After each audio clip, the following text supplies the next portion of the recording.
નમસ્કાર વિદ્યાર્થી મિત્રો, તમારું ખૂબ ખૂબ સ્વાગત છે મારી આ ચેનલ સ્ટડી વિથ નેન્સીમાં. હજી સુધી તમે મારી આ ચેનલને સબસ્ક્રાઈબ ના કરી હોય તો જલ્દીથી સબસ્ક્રાઈબ કરજો, અને જો તમને વિડીયો પસંદ આવે તો વિડીયો લાઈક પણ કરજો.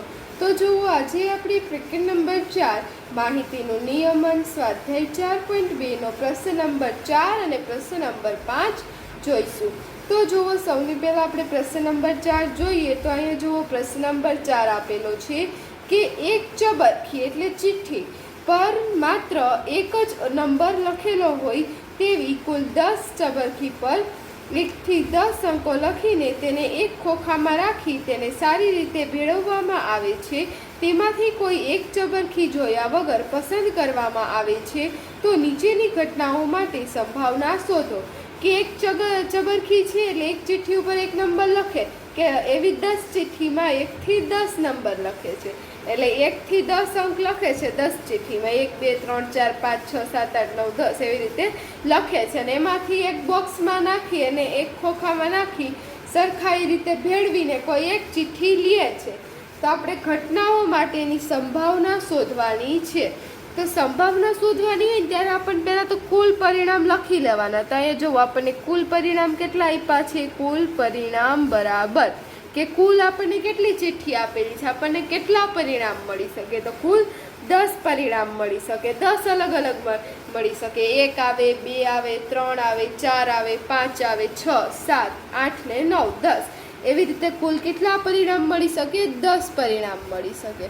અહીંયા હું તમને સાઈડમાં લખી દઉં છું કયા કયા 10 પરિણામ મળે, કે 1 2 3 4 5 પછી 6 7 8 9 અને 10. તો આ 10 પરિણામ થશે. આ તમે પરિણામ મેં સમજાવવા માટે લખ્યા છે, તમે નહીં લખો તો પણ ચાલશે, કે આપણને આ 10 ચિઠ્ઠીમાં 1 થી 10 આંકડા મળશે, એટલે આ 10 પરિણામ આપણને મળશે, એટલે કુલ પરિણામ 10 થયા. હવે એના ઉપરથી પહેલો પ્રશ્ન પૂછેલો છે કે ચબરખી પરની સંખ્યા 6 હોય તો એની આપણે સંભાવના શોધવાની. તો ચબરખી પરની સંખ્યા 6 હોય તો આમાં સંખ્યા 6 આપણને જો પરિણામ મળે છે, એમાં પરિણામમાં સંખ્યા પરિણામમાં કેની સંખ્યા 6 છે, તો અહીં તમે જોશો સંખ્યા 6 હોય તો એવી કેટલા પરિણામ મળે છે, જેની સંખ્યા 6 હોય તો એવી એક જ પરિણામ મળે છે. એટલે આપણે શું લખશું, શક્ય પરિણામની સંખ્યા, શક્ય પરિણામની સંખ્યા બરાબર કેટલી થશે, 1 થશે. કે કુલ 10 પરિણામ છે પણ એમાંથી સંખ્યા 6 હોય, કે ચબરખી ઉપર 6 લખેલું હોય, તો એવું આપણને કેટલું પરિણામ મળે, 1 જ મળે. કેમ કે 6 જો 10 ચબરખી છે એમાં 6 લખેલી હોય, એવી કેટલી 6 લખેલી હોય તો એવી એક જ ચબરખી મળે, એટલે શક્ય પરિણામની સંખ્યા 1 થશે. હવે કુલ પરિણામ તો આપણે ઉપર લખ્યા જ 10, તો હવે સંભાવના લખી દેવાની. સંભાવના બરાબર, તો સંભાવનાનું સૂત્ર છે કે શક્ય પરિણામ છેદમાં કુલ પરિણામ. સૂત્ર નહીં લખવાનું, સીધો જ તમે જવાબ લખી દો ચાલે, કે શક્ય પરિણામ એટલે 1. તો જેટલા પરિણામ શક્ય હોય એનું ઉપર લખવાના, અને કુલ હોય એને નીચે લખવાના, એટલે સંભાવના શું બનશે, 1/10. ચબરખી પરની સંખ્યા 6 હોય તો એની સંભાવના શું થાય, 1/10. એવી જ રીતે બીજું જોઈએ. તો જુઓ, બીજું શું આપેલું છે કે ચબરખી પર લખાયેલ સંખ્યા 6 કરતાં નાની હોય, કે ચબરખી ઉપર આપણને જે સંખ્યા લખીને આપેલી છે કેવી હોય, 6 કરતાં નાની હોય. તો 6 કરતાં નાની સંખ્યા હોય, એટલે 6 કરતાં નાની સંખ્યા એ તમે જોશો આપણા પરિણામ છે તો 1 2 3 4 5 6 7 8 9 10, તેમાં 6 કરતાં નાની સંખ્યા કઈ કઈ આવશે, તો 5 આવશે, 4 આવશે, 3 આવશે, 2 આવશે ને 1 આવશે. એટલે કુલ કેટલી, 1 2 3 4 ને 5 સંખ્યા આવશે. એટલે આમાં શક્ય પરિણામ કયા થશે, શક્ય પરિણામ. તમે શક્ય પરિણામ લખવા હોય તો શક્ય પરિણામ 1 2 3 4 અને 5 થાય. આ શું છે, શક્ય પરિણામ, કે 6 કરતાં નાના હોય એટલી સંખ્યા તો કઈ થાય, 1 થી 5. એટલે આની હવે આપણે સંખ્યા લખીએ, કે શક્ય પરિણામની સંખ્યા, શક્ય પરિણામની સંખ્યા બરાબર, તો આ કુલ કેટલા પરિણામ છે, 5 છે. એટલે શક્ય પરિણામની સંખ્યા કુલ કેટલી થશે, 5 થશે. હવે એની આપણે સંભાવના શોધવી છે. સંભાવના બરાબર, તો શક્ય પરિણામ એટલે આ 5 અને એના છેદમાં કુલ પરિણામ. કુલ પરિણામ કેટલા હતા, 10. 10 ચિઠ્ઠી છે એમાંથી 6 થી નાની સંખ્યા આવે તો એની સંભાવના કેટલી થશે, 5/10. તો અહીં તમે જોશો કે 5/10 છે ને છેદ ઉડે કે 5 દુ 10, 10 કટ થઈ જાય, 5 ને 5 કટ થઈ જાય, ઉપર કાંઈ નથી એટલે 1 અને છેદમાં 2, એટલે અહીંયા છેદ કટ થાય છે એટલે આપણે છેદ કાપશું, એટલે 6 કરતાં નાની સંખ્યા હોય એની સંભાવના શું થશે? 1/2. હવે એવી જ રીતે જોવો આપણને ત્રીજું આપેલું છે, શું છે કે ચબરખી પર લખાયેલ સંખ્યા 6 કરતાં મોટી હોય. તો હવે જોવો આપણે જે પરિણામ હતા એમાં 6 કરતાં મોટી સંખ્યાના કુલ કેટલા પરિણામ આવશે? 7, 8 ને 9 ને 10, કે આ શું છે? આ 4 પરિણામ આપણને મળશે કે જેમાં 6 કરતાં મોટા હોય, એટલે આપણે શક્ય પરિણામ લખીએ, શક્ય પરિણામ કે જે 6 કરતાં મોટા છે તેવા પરિણામ. તો કઈ સંખ્યા પણ 6 કરતાં મોટી મળશે? 7, 8, 9 અને 10. હવે એની આપણે કુલ પરિણામ લખીએ, તો કુલ શક્ય પરિણામની સંખ્યા, શક્ય પરિણામની સંખ્યા, તો શક્ય પરિણામની સંખ્યા કુલ કેટલા છે? 4 છે. 1, 2, 3 ને 4 પરિણામ મળ્યા છે. તો કુલ 4 સંખ્યા આપણને મળશે 6 કરતાં મોટી હોય એવી. તો 4 સંખ્યા શું આપણે થશે? શક્ય પરિણામ. હવે આપણે એની શું શોધવાની છે? સંભાવના. તો સંભાવનાનું એવી જ રીતે કે સંભાવના બરાબર ઉપર શું આવે? શક્ય પરિણામ. શક્ય પરિણામ કેટલા હતા? 4. અને નીચે શું આવશે કે જે કુલ પરિણામ છે, કુલ પરિણામ કેટલા હતા? 10 ચિઠ્ઠી, એટલે 10 થશે. હવે અહીંયા તમે જોશો 2 દુ ને 4, 5 દુ ને 10, 4 ને 10 કટ થઈ જાય, 2 ને 2 કટ થઈ જાય, એટલે શું આવશે? આપણે સંક્ષિપ્ત સ્વરૂપ 2/5. તો આપણી સંભાવના કેટલી થશે? 2/5. હવે જોવો એના પછીનું આપણને ચોથું આપેલું છે. તો જોવો હવે ચોથામાં આપણને આપેલું છે કે ચબરખી પર લખાયેલ સંખ્યા 1 અંકવાળી હોય, કે ચબરખી પર જે સંખ્યા આપેલી છે કેવી હોય? 1 અંકવાળી હોય. એટલે જોવો આપણને જે 1 અંકવાળી એટલે કે 1, 2, 3, 4, 5, 6, 7, 8, 9, પછી 10 કેટલી થઈ જાય? 2 અંકવાળી થઈ જાય. કારણ તમે જોવો આપણા જે શક્ય પરિણામ હતા એમાં આ બધી કઈ થશે? 1 અંકવાળી થશે. આમાં 1 આંકડો જ છે પણ 10 કેવી થશે? 2 અંકવાળી થશે.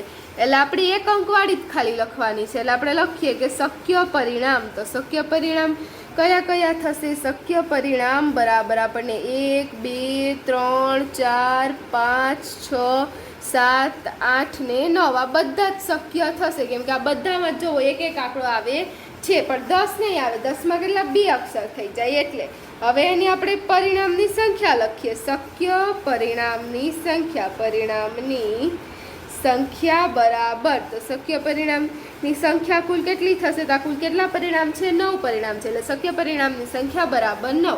હવે સંભાવના શોધવી છે, તો સંભાવના બરાબર કેટલા થશે?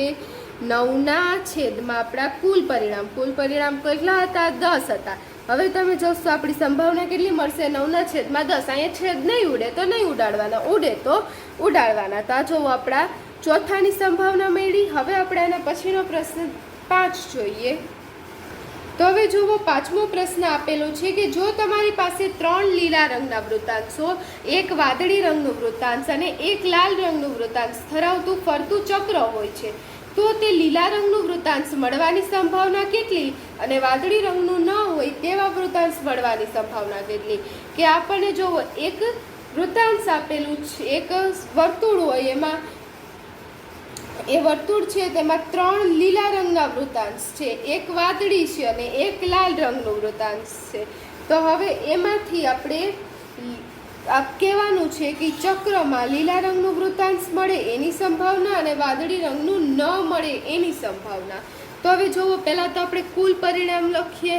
તો કુલ પરિણામ કેટલા થશે? આમ લખો તો પણ ચાલે કે લીલા રંગના વૃત્તાંશ 3 બરાબર લીલા રંગના વૃત્તાંશ, પછી છે 1 છે તે વાદળી રંગના વૃત્તાંશ થશે, વાદળી રંગના વૃત્તાંશ, અને 1 આપણને શું આપેલું છે? લાલ રંગના વૃત્તાંશ, લાલ વૃત્તાંશ બરાબર 1.